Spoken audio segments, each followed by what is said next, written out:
ഇതേ ചേട്ടൻ. ആദിത്യ, അച്ഛൻ വന്നോ? ഇല്ല. ആ മോനെ, അച്ഛൻ വരാനാവുന്നതേ ഉള്ളൂ. അച്ഛൻ ഇന്ന് കുറച്ച് പണം തരാമെന്ന് പറഞ്ഞിരുന്നു. ഫീസ് അടയ്ക്കാനാണോ മോനെ? ഇതിപ്പോ എല്ലാ കാര്യങ്ങളും നിങ്ങളെ ബോധിപ്പിക്കണോ? അച്ഛൻ വന്നാ ഞാൻ വന്നിരുന്നു പറഞ്ഞേക്ക്. അമ്മ, ഈ ചേട്ടൻ എന്താ നമ്മളെ കൂടെ താമസിക്കാത്ത? അതെ, ചേട്ടന് അമ്മയും മോനെ ഒന്നും ഇഷ്ടല്ല. അതാ. അതെന്താ അമ്മ അങ്ങനെ? അതെ മോനെ, ഈ ചേട്ടൻ അമ്മയുടെ മകനല്ല, അച്ഛന്റെ മരിച്ചുപോയ ആദ്യ ഭാര്യയുടെ മകനാ. അവനിപ്പോൾ അവന്റെ അമ്മയുടെ അച്ഛന്റെ കൂടെയാ താമസം. അച്ഛൻ, നിങ്ങൾ ഇന്നും നന്നായി കുടിച്ചല്ലേ? കഴിഞ്ഞ ദിവസം ഈ കുഞ്ഞിന്റെ തലയെ തൊട്ട് സത്യം ചെയ്തതാ ഇനി കുടിക്കില്ലെന്ന്. എന്നിട്ടിപ്പോ ഞാൻ ഇനിയും കുടിക്കും. നീ ആരുടെ ചോദിക്കാൻ? നിങ്ങൾ വിവാഹം കഴിക്കുമ്പോ അച്ഛന് ഒരു കാര്യത്തിലെ സമാധാനം ഉണ്ടായിരുന്നുള്ളൂ. രണ്ടാം വിവാഹമാണെങ്കിലും മദ്യപാനം ഇല്ലാത്ത ആളാണല്ലോ എന്നുള്ള സമാധാനം. എന്നിട്ട് നിങ്ങളിപ്പോ. ഞാനൊരു പണക്കാരനായത് കൊണ്ടാണ് നിന്നേക്കാൾ 20 വയസ്സ് കൂടുതലുണ്ടായിട്ടും രണ്ടാം കല്യാണമാണെന്ന് അറിഞ്ഞിട്ടും നിന്നെ എനിക്ക് കെട്ടിച്ചു തന്നത്. പണം കുറവായിരുന്നെങ്കിൽ ഞങ്ങൾക്ക് അന്തസ്സിനൊട്ടും കുറവുണ്ടായിരുന്നില്ല. പിന്നെ അന്തസ്. എടി, നിനക്ക് ഈ ഭൂമിയിൽ എത്ര ആണുങ്ങളായിട്ട് ബന്ധമുണ്ട്? ദൈവദോഷം പറയരുത്. ഇന്നലെ ഈ വീട്ടിൽ കണ്ട സിഗരറ്റ് കൊറ്റി ആര് വലിച്ചതാടി? അതെന്റെ കാമുകന്റേതല്ല. വീട്ടിൽ AC റിപ്പയർ ചെയ്യാൻ വന്നാള് വലിച്ചിട്ട് പോയതാ. ഞാനിത് ഇന്നലെ നിങ്ങളോട് പറഞ്ഞതല്ലേ? അപ്പൊ ഇന്നലെ രാത്രി 12 മണിക്ക് ഒരുത്തൻ നിന്റെ മൊബൈലിലേക്ക് വിളിച്ചതാ? അതൊരു റോങ് നമ്പർ ആയിരുന്നു. ഈ നാട്ടിലെ ആണുങ്ങൾ മുഴുവൻ നമ്പർ തെറ്റി വിളിക്കുന്നത് നിന്നെയാണല്ലേടി? എനിക്ക് പ്രായം കൂടി പോയത് കൊണ്ട് നിനക്ക് എന്നോട് ഒരു വിലയുമില്ല. അതുകൊണ്ടാണ് ഞാനില്ലാത്ത സമയം നോക്കി നീ പല ആണുങ്ങളെയും വിളിച്ചു വരുത്തി നീ രസിക്കുന്നത്. കുടിച്ചില്ലെങ്കിലത് 4 കാലം വന്ന് തെമ്മാടത്തിന് പറഞ്ഞല്ലോ. ഭർത്താവാണെന്ന് ഞാൻ നോക്കൂല. ചെറിയ കുട്ടിയാണെങ്കിലും എന്റെ മകന്റെ മുമ്പിൽ വെച്ചാ നിങ്ങൾ ഇതൊക്കെ പറയുന്നത് ഓർക്കണം. ഞാൻ ഇനിയും പറയും, നീ തേവിടിശിയാണ്, നീ വേശിയാണ്. പറയൂ, ഇനി നീ പറയൂ.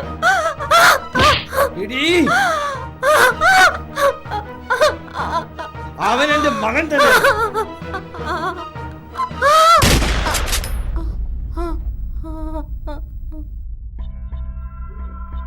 അയ്യോ,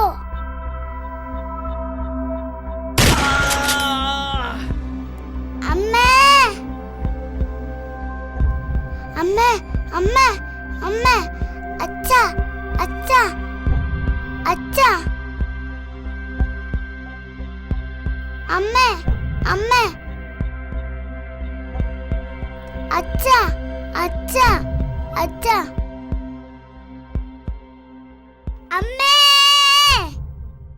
അച്ഛൻ്റെയും അമ്മയുടെയും കൊലപാതകം നേരിൽ കണ്ടപ്പോൾ കുട്ടിക്കൊരു ഷോക്കുണ്ടായി. സാരമില്ല, ഇപ്പോൾ കുറവുണ്ട്. ഒരു 2 ദിവസം കൂടി ഇവിടെ കിടക്കട്ടെ. അതോടെ മുഴുവനായി സുഖമാവും. ആട്ടെ, നിങ്ങളീ കുട്ടിയുടെ? ഞാനിവന്റെ മാമനാ. ഇവന്റെ അച്ഛനും അമ്മയും മരിച്ചപ്പോൾ ഇവന്റെ ഉത്തരവാദിത്തം ഞാൻ ഏറ്റെടുത്തു. ആദ്യത്തേക്ക് ഒരു ചേട്ടനുണ്ടെന്ന് പറഞ്ഞിട്ട് അയാളെ കണ്ടില്ലല്ലോ. ഇവന്റെ അച്ഛന്റെ 1ാം ഭാര്യയുടെ മകനാ. അവനെ കുട്ടിയെ തീരെ ഇഷ്ടമല്ല. എന്താ ചെയ്യ? അങ്കിളെ, അങ്കിൾ എപ്പോൾ എന്റെ കൂടെ ഉണ്ടാവില്ലേ? തീർച്ചയായും. നിനക്കൊരു കുറവും വരാത്ത രീതിയിൽ നിന്നെ ഞാൻ നോക്കും. ഒരു രാജകുമാരനെ പോലെ നീ ജീവിക്കും.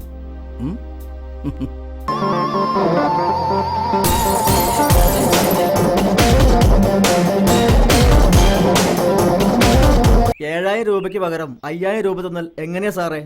അതേ സാറിന് സ്ഥിരപ്പാടാ, അത്രേ തരൂ. കിട്ടിയതും വാങ്ങിച്ചങ്ങ് പോയാ മതി. ചെറിയൊരു കമ്മീഷനേ നിന്നെയൊക്കെ സൂപ്പർവൈസ് ചെയ്യുന്ന ഞങ്ങൾക്കും വേണം.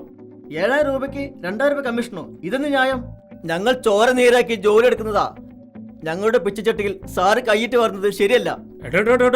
അധികം ചെലക്കണ്ട. ഞാനൊക്കെ മനസ്സ് വെക്കുന്നത് കൊണ്ടാ നിങ്ങൾക്കൊക്കെ ഇപ്പോഴും ഇവിടെ ജോലി കിട്ടുന്നത്. ഒരിക്കലുമല്ല. സുരാജ് മുതലാളിയാണ് ഞങ്ങൾക്ക് ജോലി തന്നത്. ഞങ്ങളെ പുറത്തകൻ അധികാരവും അദ്ദേഹത്തിന് മാത്രമേ ഉള്ളൂ. നിങ്ങൾ വെറും ഉദ്യോഗസ്ഥന്മാർ മാത്രമാണ്. 7000 രൂപയ്ക്ക് 500 രൂപ കമ്മീഷൻ എടുത്തോ? 2000 പറ്റില്ല. ആദിത്യ വർമ്മ സാറേ എന്റെ മകന്റെ ചികിത്സയ്ക്കായിട്ട് 3000 രൂപ വെറുതെ തന്നത്. വർമ്മ സാർ ഒരു ദൈവം പോലത്തെ മനുഷ്യനാ.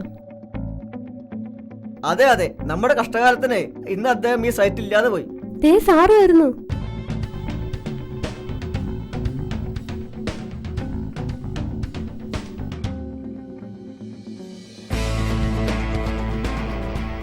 ഉണ്ണേട്ടാ, മോന് സുഖായോ? ഇന്നലെ ഡിസ്ചാർജ് ആയി സാർ. ഈ രാജ സാറ് 7,000 രൂപയ്ക്ക് വെറും 5,000 രൂപ തന്നുള്ളൂ. സാർ ഒന്ന് പറയും. എൻ്റെ രാജ, നമുക്ക് നല്ല ശമ്പളം കമ്പനി തരുന്നില്ലേ? പിന്നെ ഈ കൈക്കൂലിയുടെ വല്ല ആവശ്യമുണ്ടോ? നീ എന്നെ പഠിപ്പിക്കണ്ട. നിന്നേക്കാൾ 15 വർഷം സീനിയറാണ് ഞാൻ. വേണ്ട, ഞങ്ങൾ സൂരജ് മുതലാളിയോട് നേരിട്ട് പറഞ്ഞോളാം. നോക്ക്, സൂരജ് മുതലാളി എങ്ങനെ ഇത് അറിഞ്ഞാലുണ്ടല്ലോ, നിങ്ങൾ ഗുരുവിന്റെ ശിഷ്യന്റെ പണി അതോടെ പോവും. ഓഹ്, നാശം പിടിച്ച്. എന്നാ തന്റെ രൂപ. നന്ദിയുണ്ട് സാറേ. ഓക്കെ.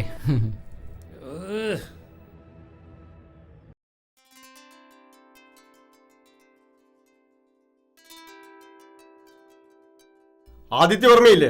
വിളിക്ക്. ആരാ? മനസ്സിലായില്ലല്ലോ. ഞാൻ ആദിത്യവർമ്മയുടെ മൂത്ത സഹോദരനാ. അയ്യോ, സോറി ട്ടോ, ഞാൻ അറിഞ്ഞില്ല. ചേട്ടൻ ഇപ്പൊ എങ്ങെത്തും, കയറി ഇരുന്നോളൂ. വേണ്ട, ഞാനിവിടെ നിന്നോളാം. വിവാഹ ദിവസം ഞാൻ നിങ്ങളെ ഒരുപാട് അന്വേഷിച്ചിരുന്നു. എന്തോ തിരക്കാരണം വരില്ലാന്ന് ചേട്ടൻ പറഞ്ഞിരുന്നു. തിരക്കായത് കൊണ്ടൊന്നുമല്ല, ഞാൻ ബോധപൂർവം വരാതിരുന്നതാ. നിന്നെപ്പോലെ ഒരു അനാഥയെ ആദിത്യ വിവാഹം കഴിക്കുന്നതിൽ ഞങ്ങൾക്കെല്ലാം എതിർപ്പായിരുന്നു.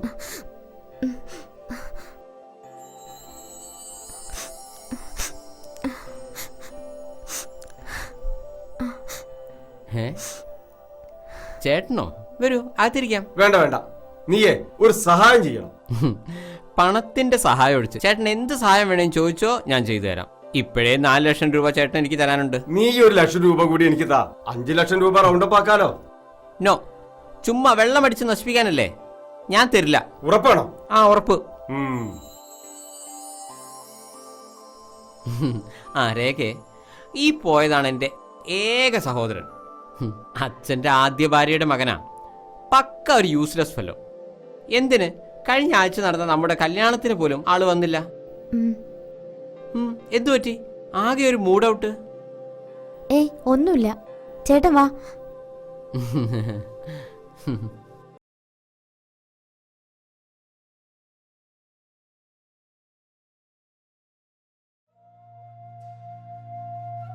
ഓ, പോകുന്നു കണ്ട.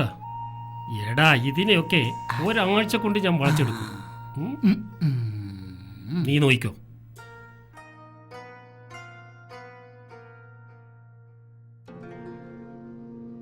എടി, നിനക്ക് ശമ്പളം കിട്ടിയില്ലേ? ഇല്ല, നിങ്ങൾ എന്തിനാ ഇങ്ങോട്ട് വന്നേ?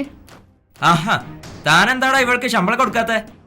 ഇവൾക്കേ ഇന്നലെ ഞാൻ 7,000 രൂപ എണ്ണി കൊടുത്തത്. അത് ശരി, അപ്പൊ നീ എന്നോട് കളവ് പറഞ്ഞതാ അല്ലേ? ഇങ്ങോട്ട് വാടി. വിട് വിട്. നോ, തൊഴിലാളികൾ ആരും ഇതിലോടണ്ട. നിങ്ങൾ നിങ്ങളെ പണിയെടുക്ക്. പ്ലീസ് സർ, ഇത് എന്റെ അമ്മാവന്റെ മകനാണ്. പക്ക ക്രിമിനലാണ് സർ. ഇയാളെ പിടിച്ച് ഈ സൈറ്റ് ഒന്ന് പുറത്താക്കണം. അവനെ മാത്രമല്ല, നിന്നെ കൂടി പിടിച്ച് പുറത്താക്കാനാണ് ഞാൻ പോകുന്നത്. മനസ്സിലായോ? വെറുതെ നിന്റെ ജോലി കളയണ്ട. വേഗം എനിക്കൊരു 2,000 രൂപ തന്നേ, ഞാൻ പൊക്കോളോ. ഇല്ല, ഒരു 5 പൈസ പോലും എനിക്ക് ഞാൻ തരില്ല. എന്താ പറഞ്ഞ?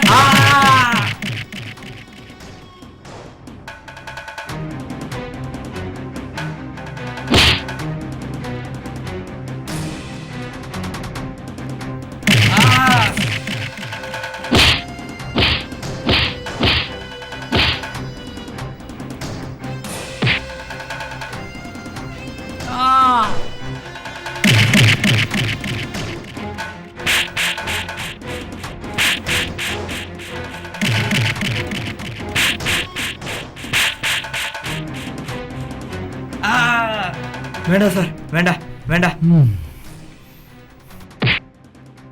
എടി, നിനക്ക് ഞാൻ വെച്ചിട്ടുണ്ട്.